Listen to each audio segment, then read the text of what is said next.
Hi friends, তো সকালবেলা সকালটা শুরু করলাম একদম চা দিয়ে, গরম গরম চা আর বিস্কুট দিয়ে। তো এখানে তো সকাল সকাল খেয়ে নিলাম একটু চা। তো চা তো খাওয়া হয়ে গেছিলো। আর এখানে মা দেখো কত কচু শাক নিয়ে বসেছে কাটতে, যেগুলো আমার বাবা এনেছিল। আর এই কচুগুলো এত ভালো খেতে হয়, ভীষণ ভালো লাগে আমার কচু শাক খেতে।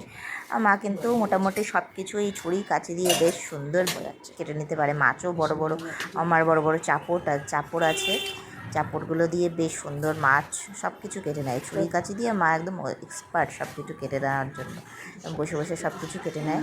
এরকম দেখো কি সুন্দর কচুগুলোকে কেটে নিচ্ছে। তাই দেখছিলাম মা কী করে কচুগুলো কাটে। বাজারে তো কাটাই বিক্রি হয়, কিন্তু ঘরে কাটাটা একটু ডিফিকাল্ট, কারণ প্রচণ্ড পরিমাণে হাত চুলকাবে। আর জলে কিছু ট্রিক্স আছে কাটার, তাহলে সেই ট্রিক্সগুলো অ্যাপ্লাই করলে তাহলে হাতটা সেভাবে চুলকোয় না। তো দেখো মা কীভাবে কাটছে, এমনি ভালো টেস্ট হয়। তোমরাও দেখে শিখে নাও, যারা যারা পারো না, যারা বাইরের থেকে কিনে আনো। মানে কিন্তু ট্রিক্স আছে কিছু কিছু জিনিসের। তো আমিও এখনও অব্দি ট্রাই করিনি, ভাবছি কখনো ট্রাই করবো। আর এই ভিডিওটা দেখে রাখলাম, ভিডিওটা নিয়ে রাখলাম ক্লিপসটা। আমিও ভবিষ্যতে কখনো ট্রাই করবো নিজেই বাড়িতে কচু কাটার। কী বলতো, দোকানে তো কিনতে পাওয়াই যায় বাজারে, তো বাড়িতে এনে কাটার মধ্যে না ভালো ব্যাপার আছে। হাত চুলকোতে শুরু করে দিচ্ছি, কাটা তো পাওয়াই যায়। আমি একবার না বুঝে আরামসে ধুয়েছি, 2 হাত দিয়ে কষলে ব্যাস আমার হাতের অবস্থা বেহাল হয়ে গেছে একদম। চল, আমি তাই সব জায়গায় জল লাগাইনি, জল ছাড়া কাজ করছি। জল লাগালেই মুশকিল, যত জল ছাড়া কাজ করে তত ভালো আমাদের।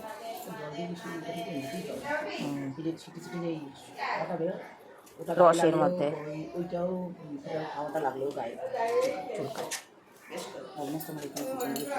কত শুরু করে দিয়েছি,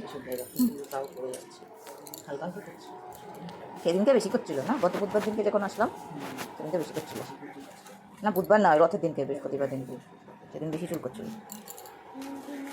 ফ্রেন্ডস, তো চলো আজকে তোমাদের সাথে এত করে লাঞ্চ শেয়ার করি। এই বাড়ির মা কী কী রান্না করেছে দেখা যাক। তো এখানে ভাত আছে, ভাত অলমোস্ট খাওয়া হয়ে গেছে। এখানে ভাইয়ের আছে, সবার খাওয়া হয়নি। আর এখানে ডাল আছে, টমেটো দিয়ে ডাল হয়েছে। আর এখানে হয়েছে হলো পাট শাকের দিয়ে মাছের ডিমের দিয়ে ভাজা। এটা আমাদের বাড়িতে চলে, অনেক অল্প আছে, সবার খাওয়া হয়ে গেছে, তাই খুব টেস্টি হয়েছে খেতে। আর এখানে হচ্ছে এই বর্ষায় হচ্ছে সবচেয়ে ইন্টারেস্টিং জিনিস, যেটা কিনা তোমরা বুঝতে পারছো কিনা জানি না। এখানে আছে কচুর শাক, তোমাদের যে দেখালাম মা তখন কচুর শাকটা কাটছিল, এটা হলো সেই কচুর শাক। কি সুন্দর দেখতে হয়েছে না, আর তেল বেরিয়েছে দেখো কি সুন্দর, টেস্টটা কিন্তু দারুণ হয়েছিল। আর আরেকটা জিনিস আছে, সেটা হলো এই যে চিকেন। তো এখানে চিকেনের হালকা কষা, এই পেঁপে আলু দিয়ে গাজর দিয়ে চিকেন। তো এই হলো আজকে দুপুরের লাঞ্চ, এইসব মা রান্না করেছে। আমাদের মোটামুটি খাওয়া হয়ে গেছে, ভাই খাবে। এই হচ্ছে আমাদের আজকের লাঞ্চ ছিল।